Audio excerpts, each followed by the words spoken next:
विश्व वंदनीय संत सम्राट सदगुरु कबीर साहिब जी के पावन चरण कमलों में वंदना करते हुए आइए हम दिन की शुरुआत आज उनकी बहुत गहन गंभीर साखी से करते हैं। सदगुरु कबीर साहिब जी आज अपनी साखी में हमें अमरता की बात बताते हैं। संसार में सब कुछ का जोड़ा है,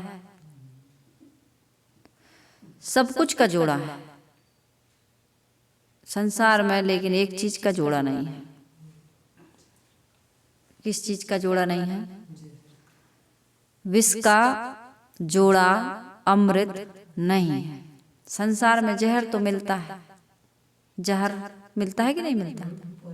विष मिलता है, उसको पी लें खा लें तो हम मर जाएं, लेकिन अमृत नहीं मिलता कि उसको खा लें तो हम अमर हो जाएं। क्योंकि सबसे मूल्यवान वस्तु क्या है? अमृत। संसार में बहुत सारी मूल्यवान वस्तुएं हैं, लेकिन अमृत सबसे ज्यादा मूल्यवान वस्तु है। क्यों है वो मूल्यवान वस्तु? क्योंकि वो संसार में मिलती नहीं है। यदि वो मिलती तो कितने सज्जन तो नहीं, लेकिन दुर्जन उसको हासिल करके खा लेते, पी लेते और सदा सदा के लिए अमर हो जाते और लोगों को फिर सताते। कितने दैत्यों ने, राक्षसों ने तपस्या कर करके यही वरदान मांगा कि हम अमर हो जाएं, चाहे भस्मासुर हो, हिरण्यकश्यप हो, कोई भी हो। वो यही चाहता है कि हम सदा सदा के लिए अमर हो जाएं, मरे ना, इस संसार से जाए ना, ये शरीर हमारा ना छूटे। तो इसलिए वो अमृत कहाँ चला गया? लुप्त हो गया। इस प्रकृति में कुछ ऐसी व्यवस्था है, अब जो लोग नहीं जानते तो वो कहते हैं भगवान की व्यवस्था, भगवान का संसार, भगवान ने ऐसा बनाया। ये जो भगवान की चर्चा होती है ना, ये अज्ञानियों की भाषा है। क्योंकि इस संसार में दो तत्व के अलावा तीसरा तत्व तो दिखाई देता ही नहीं है। ये केवल कल्पना का विषय है। समझ में आ रही ना बात? ये क्या है? केवल कल्पना का विषय। जड़ तत्व है और दूसरा चेतन तत्व है। और इस चेतन तत्व को निकाल दीजिए, आत्म तत्व को निकाल दीजिए।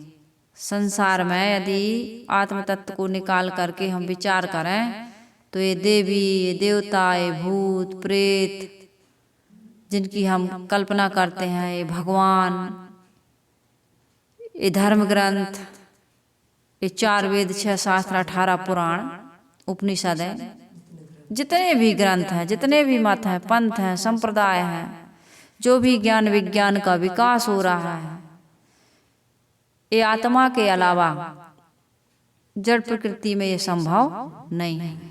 ये आत्मा से ही निकला है। और वो आत्मा कैसे है? अमर है। जो उसमें लौटता है, यानी कि जड़ जगत से लौट करके जो अपने आत्म स्वरूप में स्थित होता है, उसे अमरता मिलती है। वो सदा सदा के लिए अमर हो जाता है। तो उसकी कथा हम आपके बीच रखने का प्रयास करेंगे। पहले सदगुरु कबीर साहिब जी की साखी मैं आपके सामने रखूं। सदगुरु कबीर साहिब जी इस साखी में क्या कह रहे हैं? साहिब कह रहे हैं कि मैंने उसी आत्मा की अमरता का ज्ञान समाज के बीच एकदम विस्तार से, सहज सरल शब्दों में स्पष्ट करके रख दिया है। और जो जिज्ञासु है, सत्पात्र है, जिसे आत्मज्ञान हो गया है, उसका अब क्या कर्तव्य है वह भी साहिब बता रहा है कि तुम भी आत्मज्ञान को प्राप्त करके, कोई जिज्ञासु आए, कोई सत्पात्र आए तो उसे भी आत्मा का ज्ञान, अमरता का ज्ञान देना। तो यहाँ सदगुरु कबीर साहिब जी कह रहे हैं अमृत केरी पूरिया। सदगुरु कबीर साहिब जी क्या कह रहे हैं? अमृत, आस उपसर्ग लगा है, मृत के आगे आ उपसर्ग लगा है तो मृत यानी मरा हुआ, और अमृत यानी अमर, जो कभी मरता नहीं है। संसार का कल हमने बताया, सारे कार्य पदार्थ उनमें निर्माण, पुष्टि और विनाश लगा है। संसार कैसा है? परिवर्तनशील, मरण धर्मा, यानी कि एक रस नहीं रहता। इस शरीर को मरण धर्मा कहते हैं, संसार को परिवर्तनशील कहते हैं। यहाँ पर कुछ भी स्थायी एक रस नहीं है, केवल आत्मा ही ऐसी है। उसके बारे में हम अभी पूरा उदाहरणों के सहित धर्म ग्रंथों में जो बताया गया है उसके साथ पूरा उदाहरण दे करके बताएंगे। तो सदगुरु कबीर साहिब जी कहते हैं, अमृत केरी पूरिया। पूरिया का अर्थ क्या है? अमृत की पूरिया क्या है? पुड़िया। बहुविधि दीना छोरी, जैसे कोई पुड़िया में बंधा रखा हो, है ना। आत्मा के बारे में उपनिषदें कह रही हैं कि आत्मा यानी जो सत्य है वो कहाँ पर छिपा है? वो कहाँ पर छिपा है? इसमें बताया है कि हिरण्य में पात्रेण सत्यस्य पिहतम मुखम।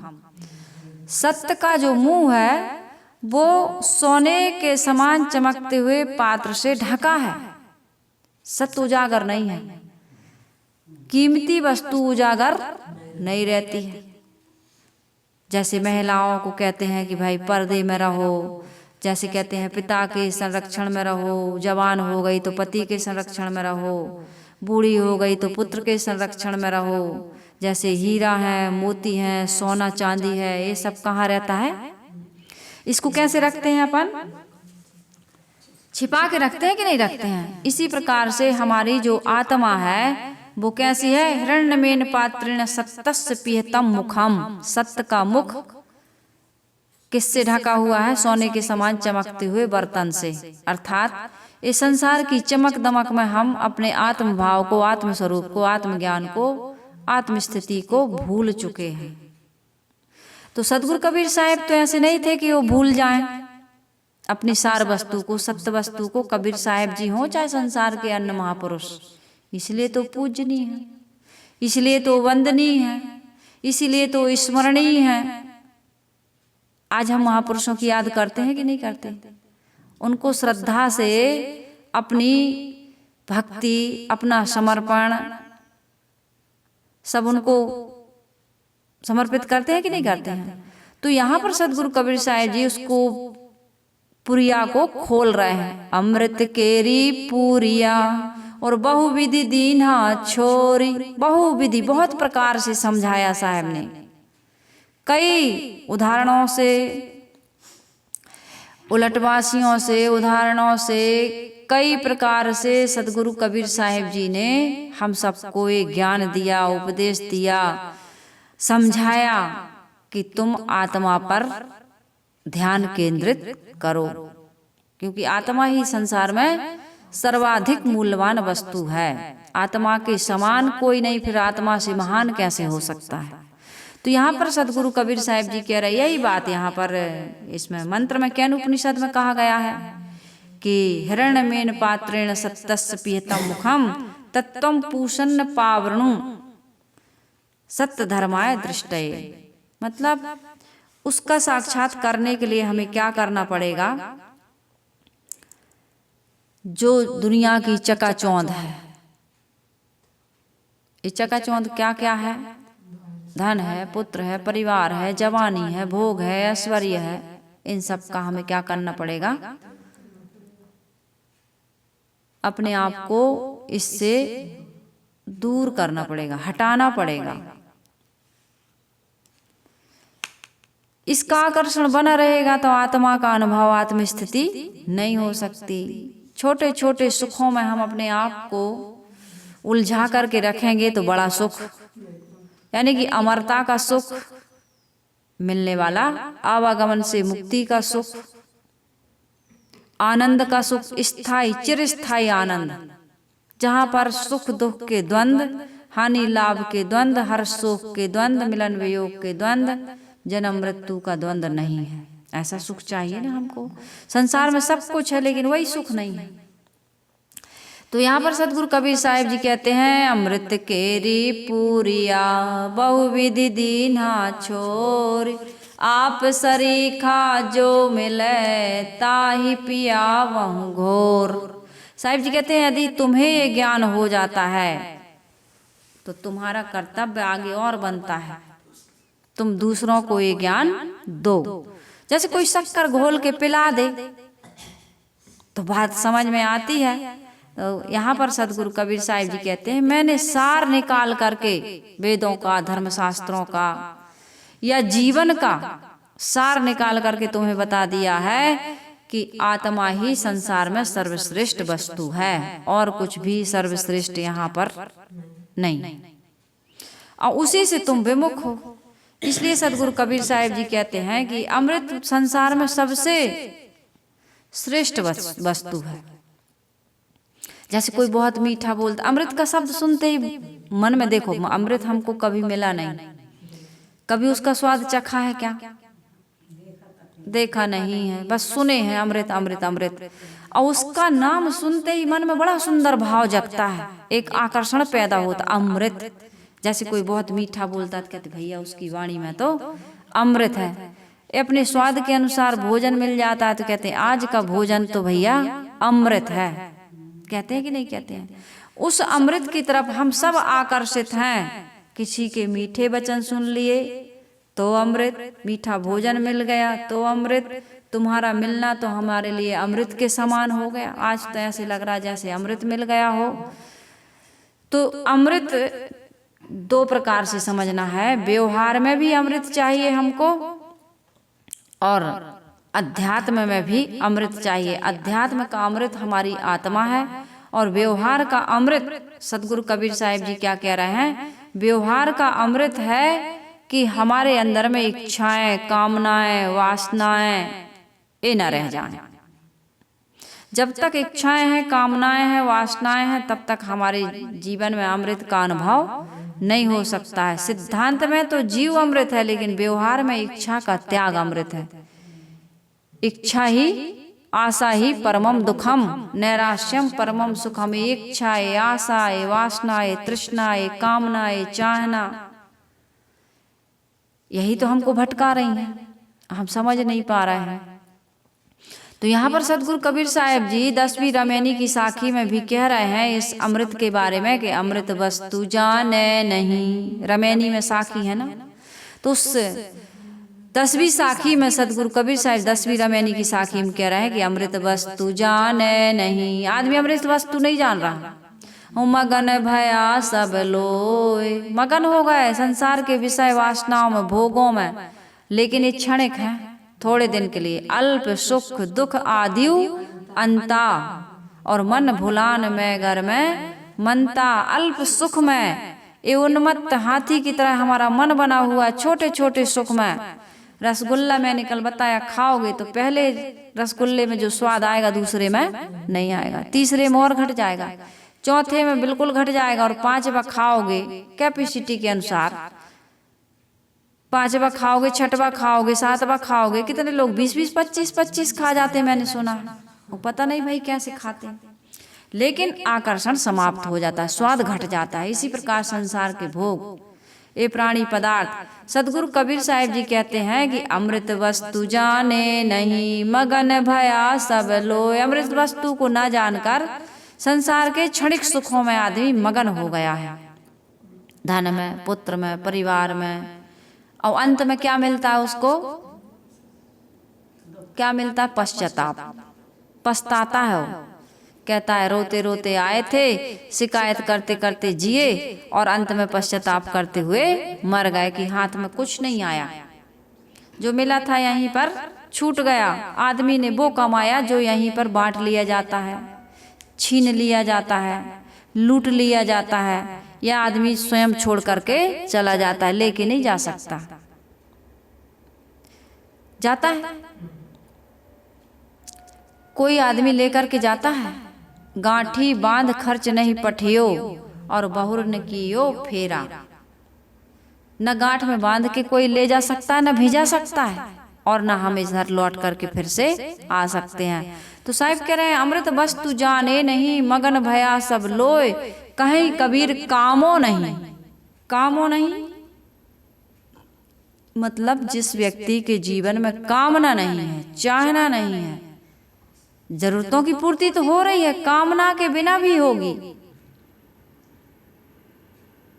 कामना का अर्थ यहाँ है कि और की चाहना, संसार के भोगों से सुख मिलेगा, संतोष मिलेगा, तृष्णा की भूख मिट जाएगी, आनंद आ जाएगा, अमरता मिल जाएगी, ये भाव यदि है तो ये कामना कभी पूरी होने वाली नहीं है। सतगुरु कबीर साहिब जी कहते कहीं कबीर कामो नहीं, यदि कामना नहीं है, चाहना नहीं है, जीव ही मरण ना होए, फिर जीव का मरण नहीं होगा। आदमी कामना कर करके मर रहा है, रोज कामना कर करके मर रहा है। यदि कामना ना हो आदमी के अंदर में तो वो कभी मरेगा नहीं। जिस व्यक्ति के जीवन में त्याग आ जाता है उस जीवन के व्यक्ति में जीव की अमरता का बोध प्राप्त हो जाता है। संसार के महापुरुषों को यही तो हुआ। इसलिए हमको क्या करना है, इच्छा को छोड़ देना है। जो इच्छा छोड़े फिरे ते को गहि लीन, विशाल साहिब जी कहते हैं जो इच्छा को छोड़ देता है उसको कोई फिर पकड़ने वाला, उसको कोई बांधने वाला, उसको कोई जन्म मरण के चक्र में डालने वाला नहीं है। तो यहाँ पर सदगुरु कबीर साहिब जी यही कह रहे हैं, अमृत केरी पूरिया बहुविधि दीना छोर, आप सरीखा जो मिले ताही पिया वहु घोर। आत्मा में अमृत है, बाहर संसार में कहीं भी अमृत नहीं है। इसलिए हमें क्या करना चाहिए, आत्मा की ओर ध्यान देना चाहिए। यहाँ पर बृहदारण्यक उपनिषद में एक मंत्र आता है, गुरुदेव जी इस मंत्र को हमेशा कहते रहते थे। वो कहते थे आत्मा वारे दृष्टव्या, क्या करो, आत्मा को देखो। आत्मा वा अरे दृष्टव्या श्रोतव्यो मंतव्यो निदिध्यास्तव्या। मैत्रेय आत्मनो वा अरे दर्शनेन श्रवणेन मंत्या विज्ञानेनेदम सर्वम विदितम। अर्थात एक कथा है। कहाँ पर है ये कथा, बृहदारण्यक उपनिषद में, याज्ञवल्क्य और किसकी, मैत्रेय की। कहते हैं याज्ञवल्क्य की 2 पत्नियां थीं और इनके बच्चों की कथा नहीं आती है। 2 पत्नियां थीं, याज्ञवल्क्य ऋषि उनके पति थे। तो उन्होंने एक दिन विचार किया, पहले हमारे ऋषि मुनियों ने 4 आश्रम बनाए हैं ना, इसकी चर्चा होती थी। आज तो बहुत कम हो गई इसकी चर्चा, 25 साल तक ब्रह्मचर्य। अब ये बात है तो ऐसे लगता है कि कुछ दिनों के बाद तो ऐसा लगता है कि जो शादी वादी जो बच्चे माता पिता देखने जाते हैं, परिवार के देखने जाते हैं, या लड़का लड़की जो देखने जाते हैं, आजकल लड़का लड़की भी देखने जाते हैं, तो ये सब सिस्टम बंद ही हो जाए, शादी विवाह बंद हो जाएंगे। मुझे ऐसा लगता है आजकल की घटनाओं को देखकर, क्योंकि माता पिता जहां भी लड़का और लड़की को देख करके रिश्ता तय करवाते हैं, जैसे सगाई तक हो जाती है, उस सगाई को बच्चे तोड़ रहे हैं, विवाह को भी आदमी तोड़ करके चला जाते हैं। यहाँ तक कि संतान हो जाने के बाद भी वो अपने पति के साथ नहीं रहती, वो अपने पत्नी के साथ नहीं रहता, दूसरी पत्नी से, पति से, यानी स्त्री पुरुष से संबंध बना रहे लोग। शादी हो गई, सगाई हो गई, माता पिता ने सगाई तय कर दी और सगाई हो गई, खर्चा हो गया, एक दूसरे से आधी शादी हो गई समझ जाइए समाज के अनुसार। और फिर भी कह रहे हैं कि मम्मी से बता रहे हैं, पापा से बता रहे हैं, उसी लड़के से फोन करके बता रहे हैं कि हम तो दूसरे से प्यार करते हैं, हम तो दूसरे से शादी करने वाले हैं, हम तुम्हारे साथ खुश नहीं रहेंगे। लड़का नौकरी कर रहा है, बड़ा शालीन है, बड़ा संस्कारी है, घर में धन है, संपत्ति है, परिवार में अच्छे संस्कार हैं, धर्म को मानते हैं, साधु संतों को मानते हैं, पूजा पाठ करते हैं, कथा भागवत होती है, जो भी होता है, बड़े संस्कारी हैं। लेकिन लड़की कह रही हम वहाँ खुश नहीं रहेंगे, लड़का कह रहा हम उस लड़की को मांगेंगे ही नहीं, वो हमें पसंद ही नहीं है। तो आजकल क्या हो रहा, कुछ दिनों में जो माता पिता जो वेदनाओं से ग्रसित हैं, जो दुखी हैं, जो अपमानित हो रहे हैं, जो दंडित हो रहे हैं, दंड देते हैं लोग, समाज के बीच में जो उनकी बेइज्जती हो रही है, नाक कट रही है, कुछ दिन में शादी विवाह माता पिता की तरफ से बंद हो जाएंगे। आदमी एकदम स्वच्छंद हो जाएगा। जाओ, तुम्हें जिससे शादी करना, जिससे संबंध बनाना, जिसके साथ रहना है, शादी वादी का कोई प्रश्न ही नहीं। तो मैं ये कह रही थी कि यहाँ पर चर्चा हो रही है किस चीज की? 4 आश्रम की। पहले ब्रह्मचर्य आश्रम होता था, यानी कि पहले 25 साल तक ब्रह्मचर्य, उसके बाद में 25 के बाद विवाह करो, यदि नहीं रोक सकते हो तो विवाह कर लो। फिर गृहस्थी धर्म के अनुसार रहते थे, मर्यादा से रहते थे। और 25 साल गृहस्थी में रह करके उनको पता चल जाता था कि बस क्या करना है, फाफा कूटना है, मिलता कुछ नहीं है। अपनी मन इंद्रियों को मलिन करना है, शक्ति का क्षय करना है, सुवस्था से हमें परवस्था की ओर जाना है, आदि आदि। और वो फिर समझ जाते थे कि अब भैया वानप्रस्थी की तरह रहना, अच्छे मित्र और सहयोगी की तरह रह करके संयम साधना से रहना है, आत्मचिंतन करना है, आत्मा का बोध प्राप्त करना है। ऐसा करते करते त्याग वैराग से रहते रहते घर गृहस्थी की सारी जिम्मेदारियों से निवृत्त होकर 75 के बाद वो वानप्रस्थी हो जाते थे। तो इनके मन में भी यही भाव आया। याज्ञवल्क्य जी की संतान की तो कोई उल्लेख है नहीं इनके जीवन में, जहाँ जहाँ पढ़ते हैं।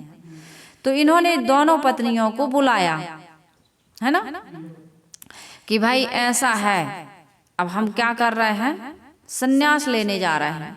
तो कात्यायनी, इनकी जो पत्नी थी, 2 पत्नियां थी, एक कात्यायनी एक मैत्री। तो कात्यायनी ने कहा धन दे दो मुझे, क्योंकि साधारण आदमी की बुद्धि धन के ऊपर ही होती है। धन मिल जाए, सुविधाएं मिल जाए, पुत्र परिवार मिल जाए, कोई सहारा मिल जाए हमें जीने का, है ना। तो उसने कहा धन दे दो। तो मैत्रेय ने कहा कि हे स्वामी, संसार मतलब पूरी समस्त पृथ्वी का राज्य मुझे मिल जाए तो क्या अमरता मिल जाएगी?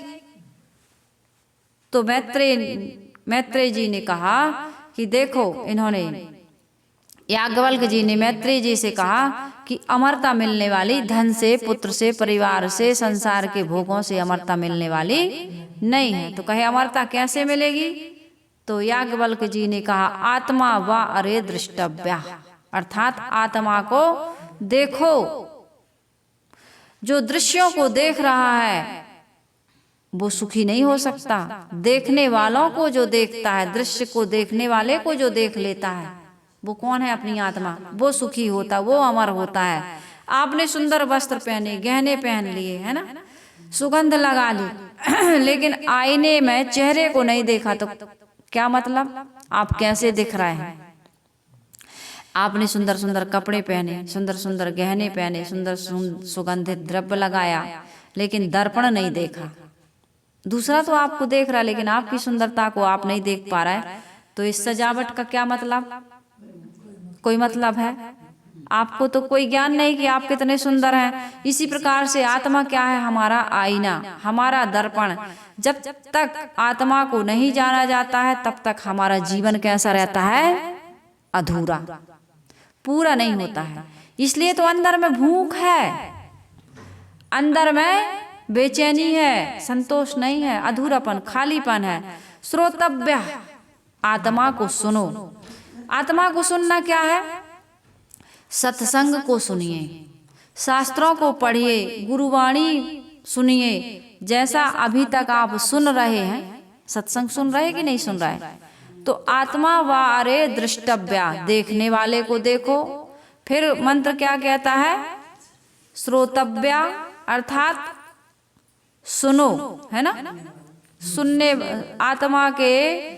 आत्मा ही सुनने योग है, आत्मा ही देखने योग है, आत्मा ही मनन करने योग है। 3 चीजें याद रखना। आत्मा ही देखने योग है, यदि देखने योग कुछ है तो आत्मा। सुनने योग है तो आत्मा। कैसे सुनोगे? सत्संग से सुनोगे, सतग्रंथों से सुनोगे, गुरुवाणी से सुनोगे। और आत्मा को ऐसे नहीं सुन सकते आप, आत्मा की कोई आवाज नहीं है। तो सत्संग सुनिए, जैसे कि हम और आप कर रहे हैं, सुन रहे हैं आत्मा। और फिर सुनने के बाद क्या करना है आपको? सुनने के बाद क्या करोगे? सुन तो लिए, अब क्या करोगे? मंतव्यो, मनन करो। और इसमें लिखा है निधिध्यासितव्या, मतलब निस्दिन, रोज, हर क्षण, हर पल यही काम हमको करना है। तो क्या करना है हमको? आत्मा को देखना है, संसार को नहीं देखना है, आत्मा को देखना है, देखने वाले को देखना है। और उस आत्मा को सुनना भी है। उसको कैसे सुनोगे कांति बाई? सत्संग से सुनेंगे, सदग्रंथों के अध्ययन से सुनेंगे, गुरुवाणी के माध्यम से सुनेंगे। और फिर सुनकर के क्या करना है? मंतव्या, मनन करना है। जो मैंने सुना है उसका मुझे चिंतन करना है। क्या सुना है? मैं शरीर नहीं हूं, मैं जो दिखाई दे रहा है वो देखने वाला हूं। जो मैं देख रहा हूं ना संसार को, वो मैं नहीं हूं, मैं देखने वाला हूं। निधिध्यास्तव्या, अर्थात ध्यान उसी का चिंतन करो। मैं बदलने वाला नहीं हूं, मैं तो साक्षी हूं, एक रस हूं। जब इस प्रकार का भाव बन जाता है तब हमारा जीवन अमरता की ओर, पूर्णता की ओर, कल्याण या मोक्ष की ओर अग्रसर होता है, जो हमारे जीवन का चरम और परम उद्देश्य है। इसी के लिए हम इस संसार में, इस मानव शरीर में आए हैं। तो हमें क्या करना है? मोबाइल हम बदल देते हैं, मकान हम बदल देते हैं, कपड़ा हम बदल देते हैं, सामान हम बदल देते हैं, लेकिन रिश्ता भी बदल देते हैं, सब कुछ बदल देते हैं, लेकिन अपने दुख को नहीं बदलते। हमारे जीवन में दुख है ना, दुख है कि नहीं है? अभाव है कि नहीं है? इसको नहीं बदल पा रहा है। 10 साल पहले भी वैसे ही जीवन जी रहे थे, 20 साल पहले भी वैसे ही आज भी वैसे ही जीवन जी रहे हैं। अभाव में, चिंता में, दुख में, तनाव में, शिकायत में, पश्चाताप में।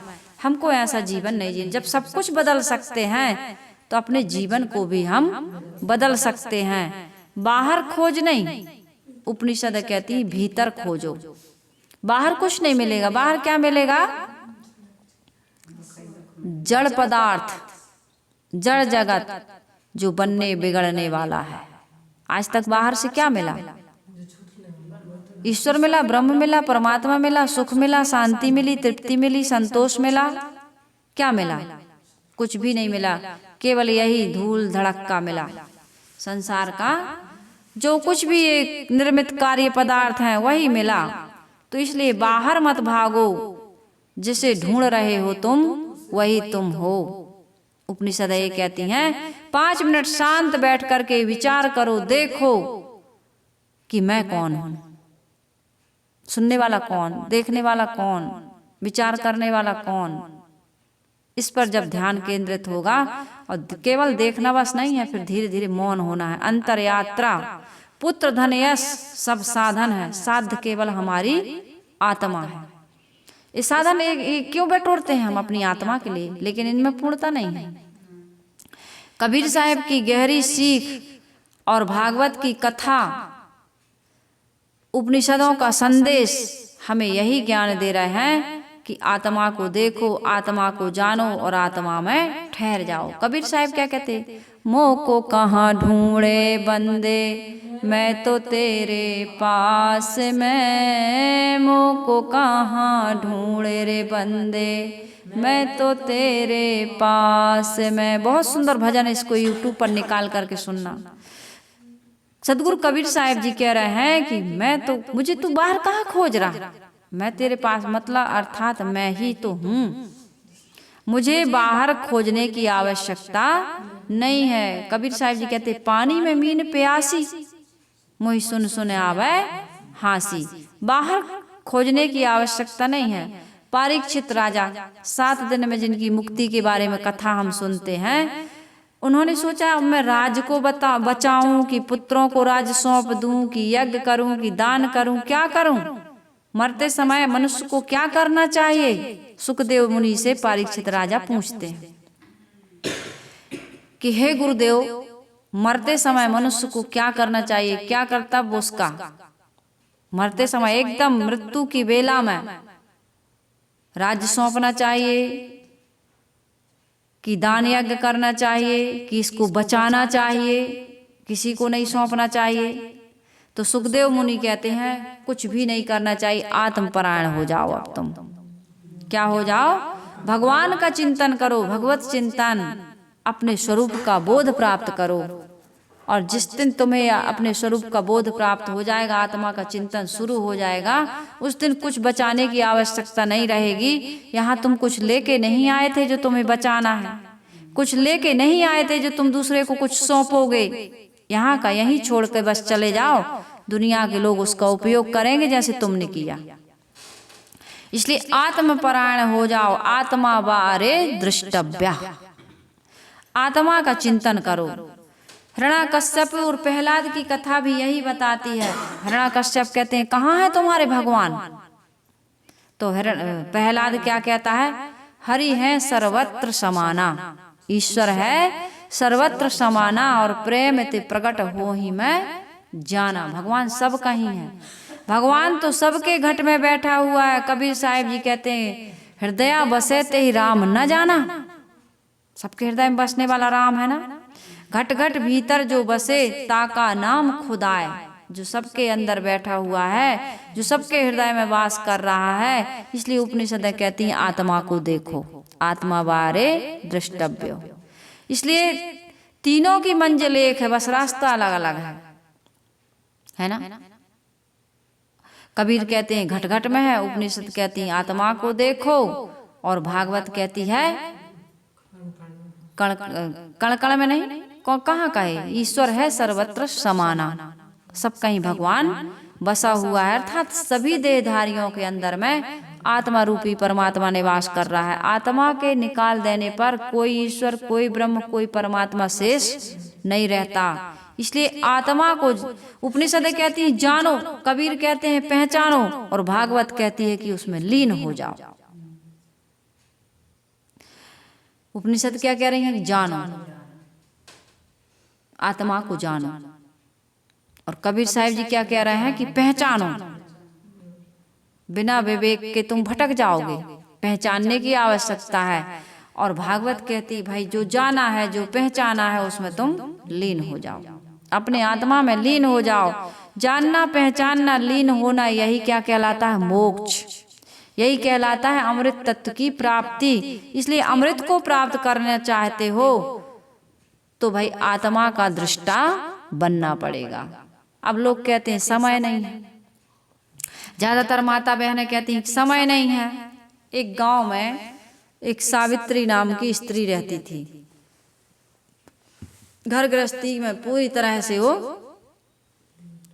उलझी हुई थी, जिम्मेदारियां थी उसकी, चूल्हा जलाना, बच्चों की चिंता, पति की अपेक्षाएं, समाज की बातें सब सुनती थी। करते करते आदमी घर गृहस्थी में पड़ने के बाद आदमी कितना सुनता है, कितना सहता है, फिर भी सफलता नहीं मिलती, फिर भी पूर्णता नहीं मिलती, फिर भी संतोष नहीं मिलता, फिर भी तृप्ति नहीं मिलती।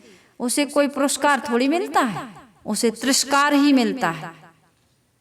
परिवार में कोई पुरस्कार नहीं मिलता, तिरस्कार ही मिलता। तुमने किया ही क्या है? और शिकायत तुम दिन भर करती क्या हो? मिलता है कि नहीं मिलता? बहू के लिए, सास के लिए, पत्नी के लिए तिरस्कार ही तिरस्कार ज्यादा मिलता है। आदमी से कोई भूल हो जाए तो शिकायत जरूर करते हैं लोग, लेकिन कोई अच्छा काम कर दे तो प्रोत्साहन या प्रशंसा नहीं करते। बहुत कम लोग हैं जो करते हों। तो वो सारा काम करती थी, सब कुछ, पर मन उसका खाली खाली। पति है, बच्चे हैं, धन संपत्ति है, लेकिन मन में उलझन है, मन खाली खाली है। वो अक्सर सोचती थी शायद धन बढ़ जाए तो चैन मिलेगा, धन बढ़ गया। बच्चे बड़े हो जाएं तो सुख मिलेगा, बच्चे भी बड़े हो गए। सास ससुर की बहुत सेवा करनी पड़ती है, सास ससुर मर जाएं, सास ससुर भी मर गए सास ससुर भी मर गए। इनकी जिम्मेदारी कहीं आ नहीं पा रहा है, जा नहीं पा रहा है, कुछ नहीं कर पा रहा है, खा नहीं पा रहा है, पहन नहीं पा रहा है, घूम नहीं पा रहा है। दुनिया की शिकायतें होती हैं। तो सब कुछ हो गया, फिर भी वो उसका मन, क्योंकि समस्याएं तो नया नया रूप लेती रहती हैं, समस्या का भी समाधान होने वाली नहीं है। एक दिन गांव में एक वृद्ध संत आए हुए थे, तो वहां गई हो और पूछा महाराज मैंने जीवन में सब कुछ किया, मैंने अपने जीवन को सबके लिए निछावर कर दिया, लेकिन मुझे कुछ नहीं मिला। मैंने माता पिता के लिए निछावर किया, शादी हो गई तो पति के लिए किया, बच्चे आ गए तो बच्चों के लिए किया, संतान के लिए किया, पूरे परिवार के लिए किया, लेकिन मुझे क्या मिला? मुझे तो कुछ नहीं मिला। नहीं मिलता ना, हम सबके लिए जीते हैं लेकिन अपने लिए नहीं जीते तो हमें कुछ भी मिलने वाला नहीं होता है। तो संत ने कहा बेटी तू सबके लिए जी और सबके लिए सब कुछ किया, लेकिन क्या अपने लिए कभी जी, अपने लिए कुछ किया? तो उस स्त्री ने कहा कि अब मैं क्या कहूँ, मौन हो गई, चुप हो गई कि अपने लिए तो कभी जी ही नहीं। पढ़ाई के लिए जिए, सगाई के लिए जिए, संतान के लिए जिए, परिवार के लिए जिए, लेकिन अपने लिए नहीं जिए। संत बोले आत्मा वारे दृष्टव्या, आत्मा की अमरता की ओर ध्यान दो, आत्मा को देखो, आत्मा को सुनो, यानी सत्संग करो, थोड़ा थोड़ा हरि का भजन कर ले। कैसे है वो भजन?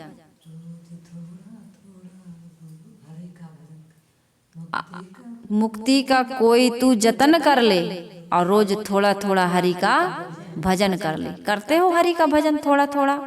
अरे थोड़ा ही सही, हम थोड़ा भी नहीं करते। ये भजन में इतनी शक्ति है कि यदि थोड़ा भी कर लें, कहते हैं ना भैया इतना बड़ा रोग है लेकिन इतनी सी टैबलेट से वो कंट्रोल में रहता है। कितनी बड़ी गोली खाते हो, कितनी बड़ी खाते हो? हाँ, कितनी बड़ी रहती है, वजन कितना रहता है, आकार कितना रहता है उसका, बिल्कुल। कहते कितनी दवाई लिक्विड वाली सिरप कितना पीना है का? एक ढक्कन, एक चम्मच, 10 बूंद, यही तो बताते हैं। यदि होम्योपैथी इलाज कराओगे तो 5 बूंद 10 बूंद इतना ही पी पाओगे। तो थोड़ा थोड़ा भजन भी आदमी के कल्याण में पूर्ण समर्थ है। सदगुरु कबीर साहिब जी कहते आधी साखी सिर खड़ी जो निर्वारी जाए, और क्या पंडित की पोथिया जो रात दिवस में। हम थोड़ा भी भजन नहीं कर पाते, थोड़ा भी भजन नहीं कर रहे हैं। तो संत ने कहा कि अपने लिए समय देती हो बेटी, घर के लिए, परिवार के लिए, सास के लिए, ससुर के लिए, बच्चों के लिए, पति के लिए, संसार के लिए समय देती हो, धन संपत्ति के लिए, चूल्हा चौकी के लिए, कपड़ा लत्ता, भोजन भंडार, झाड़ू पोछा, सबके लिए समय देती हो, स्नान ध्यान, कभी अपने लिए देती हो कि नहीं देती हो? तो मौन हो गई बेचारी कि अपने लिए तो कोई समय हम देते ही नहीं है। तू पत्नी है, तू माँ है, तू बहू है, पर तू अपने आप से कभी मिली कि तू कौन है? कभी पूछते हो कि मैं कौन हूं? जब जन्म लिया था तो किसी की मम्मी थी, किसी के पापा थे, किसी की पत्नी या पति थे, मौसा, फूफा, साड़ू, मामा, और यही रिश्ते निभा रहा है। आज तो हम फूफा जी हैं तो जाना ही पड़ेगा, जीजा जी हैं तो करना ही पड़ेगा, नहीं जाएंगे तो कैसे बनेगा? अरे भूले मन समुझ के लाद लदनिया, थोड़ा लाद बहुत मत लादे, नहीं तो क्या होगा? टूट जाए गर्दनिया, भूले मन समझ के लाद लदनिया। उन संत ने एक साखी कही कबीर साहिब जी की। कौन सी साखी कही? सदगुरु कबीर साहिब जी की साखी वो संत कहते हैं, कबीर खड़ा बाजार में लिए लो आठी हाथ, जो घर जा रहे आप ना चले हमारे साथ। कबीर साहिब जी कहते हैं मैं ज्ञान की मसाल लेकर के चौराहे पर खड़ा हूँ, बाजार में खड़ा हूँ, तुम्हारे सामने खड़ा हूँ, मेरे साथ मेरी स्थिति का अनुभव वही कर सकता है जो अंदर में अहंता ममता रूपी घर बना लिया है ना, उसको जला दो। उसको जला दोगे, अपनी अपेक्षाओं को जला दोगे, अहंकार को जला दोगे, तो फिर क्या हो जाएगा? प्रभु की प्राप्ति हो जाएगी, आत्मा की। प्रभु बाहर मत भटक जाना। देखो प्रभु कहूँ, भगवान कहूँ, राम कहूँ, तो बाहर वाले के लिए कभी मत सोचना। मेरे शब्दों में कभी बाहर के लिए संकेत नहीं होता है। आत्मज्ञान की चर्चा है, केवल आत्मा के लिए होता है। और वो हमारे मैं ही हूँ, और पास भी कहना दूरी है, मैं ही हूँ। मैं तुम्हें धनवान से मिला दूंगी, मतलब दूरी है, और मैं कहूँ कि मैं तुम्हें धनवान बना दूंगी, तो कितनी बड़ी बात है। मैं स्वयं धनवान बन जाऊं तो मैं ही हूं, मुझसे अलग कहीं कुछ भी नहीं है। भागवत का एक प्रसंग है, कुंती के जीवन में कुंती क्या मांगती है? धन नहीं मांगती, कुंती सुख नहीं मांगती, कुंती ऐश्वर्य नहीं मांगती, और हम यही मांग रहे हैं, हम और आप यही मांग रहे हैं, धन मिल जाए, सुख मिल जाए, ऐश्वर्य मिल जाए। कुंती कहती है दुख, कबीर साहब का दोहा है ना, दुख में सुमरन सब करें, इसलिए कुंती कहती है मुझे दुख ही चाहिए। क्यों चाहिए दुख?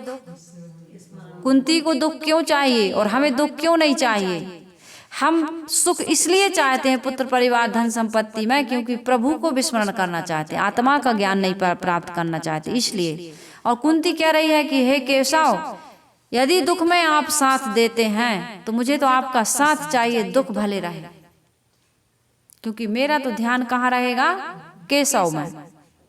मेरा ध्यान ये दुख में सुख में संसार के हानि लाभ में नहीं रहेगा। विपत्तियां आती रहें ताकि तुम्हारा स्मरण बना रहे। मुझे ऐसी सुख ऐसी समृद्धि नहीं चाहिए जिसमें हम प्रभु का स्मरण ही भूल जाएं, आत्मा का बोध ही हमारे जीवन में ना हो पाए। ऐसे सुख का, ऐसे पुत्र का, ऐसे परिवार का, ऐसी धन संपत्ति का, ऐसे संयोग का हम क्या करेंगे जिसमें हमें आत्मज्ञान न हो, हमारा आत्म विस्मरण हो जाए।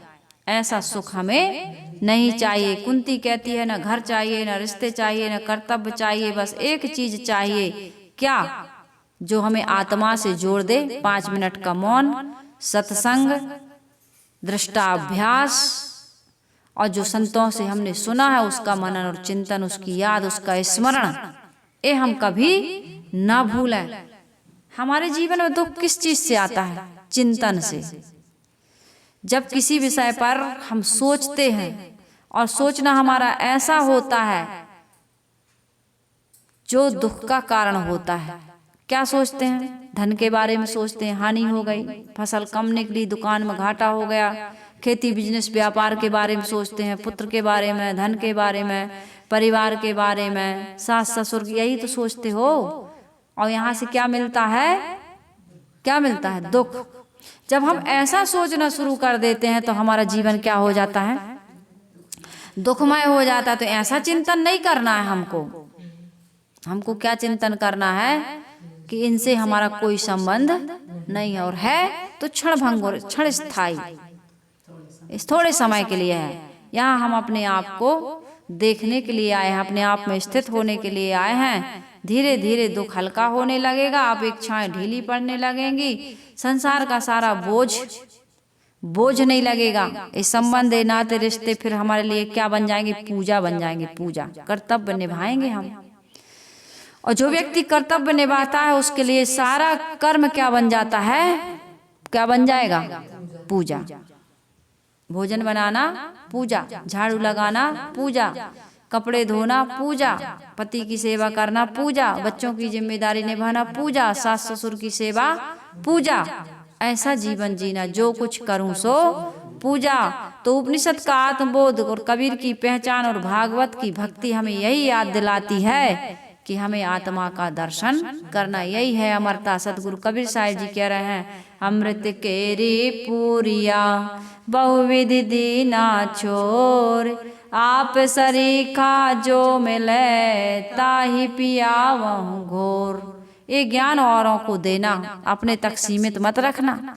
जैसे धन संपत्ति के लिए कंजूसी करते हो, भोगों के लिए कंजूसी करते हो कि मैं बस भोगूं दूसरा ना भोगे, ऐसा इस ज्ञान के लिए कंजूसी मत करना।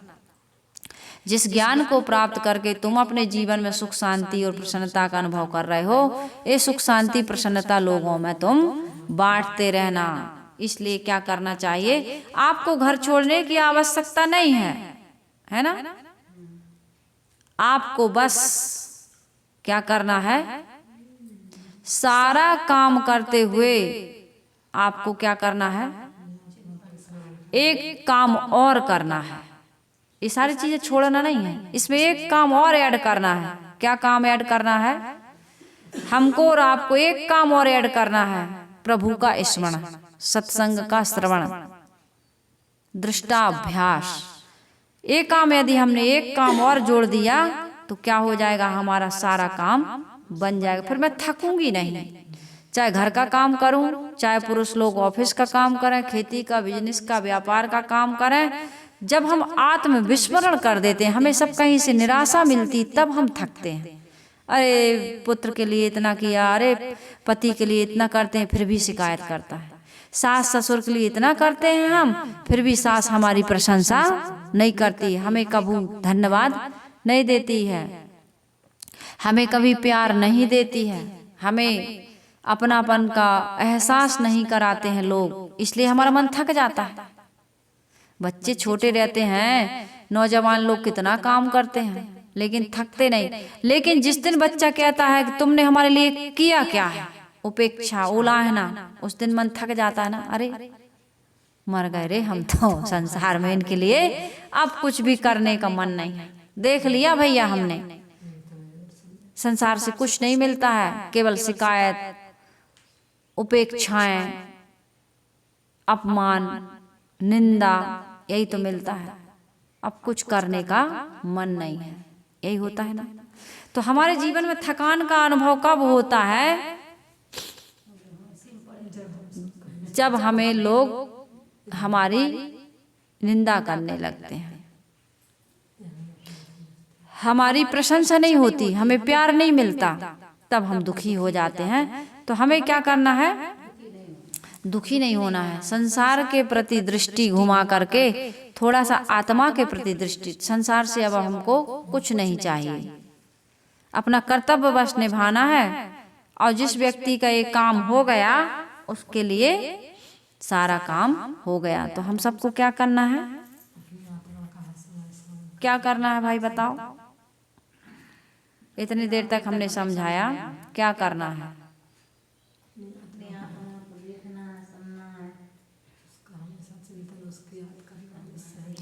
हमारे जीवन में हमको यही काम करना है, अपने आप को देखना है, फिर संत गुरुजनों की जो वाणी है उसको याद करना है, और संसार की याद नहीं करना है, अपने आप की याद करना है।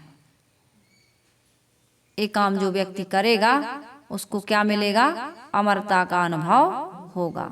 तो हमें अमरता की प्राप्ति हो सकती है, बस हमें क्या करना है, अपनी दृष्टि को घर नहीं छोड़ना है, अपने भीतर लौटना है, तभी मोक्ष मिलेगा, तभी कल्याण होगा, तभी अमरता की प्राप्ति होगी। और ये अमरता की प्राप्ति हो जाने पर फिर जीवन का दुख सारा समाप्त हो जाएगा, फिर हमें जन्म न मरना नहीं पड़ेगा। तो अब हम बाहर जगह ना बनाएं, अपने भीतर अपने लिए एक जगह बनाएं। हाँ, बाहर मैं नहीं करना है, अब अपने मैं को पहचानना है। मैं आत्मा हूँ, मैं दृष्टा हूँ, मैं साक्षी हूँ, मैं मनन करने वाला हूँ, बोध प्राप्त करने वाला हूँ। जो व्यक्ति ऐसा समझ जाता है, जान जाता है, उसको कभी कहीं दुख नहीं होता है। तो इन बातों को समझ करके अपने जीवन को सुंदर बनाना है, और हम सबका जीवन सुंदर बने, सुखमय बने, हमें अमरता की प्राप्ति हो। इन्हीं शुभकामनाओं के साथ आइए हम गुरु की वंदना कर लेते हैं। वंदन है गुरुदेव तुमको, वंदन है गुरुदेव, वंदन तुमको, वंदन है गुरुदेव। काल जाल के फंदा भारी,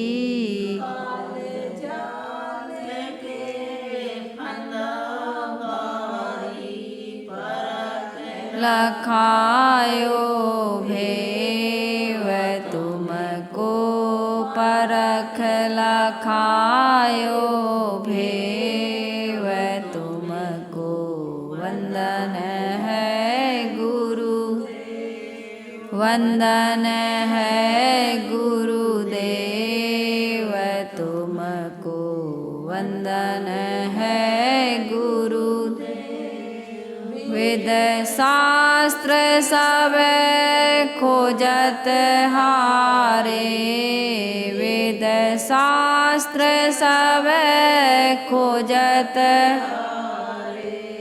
मर्म न जानत केव तुमको मर्म न जानत केव तुमको।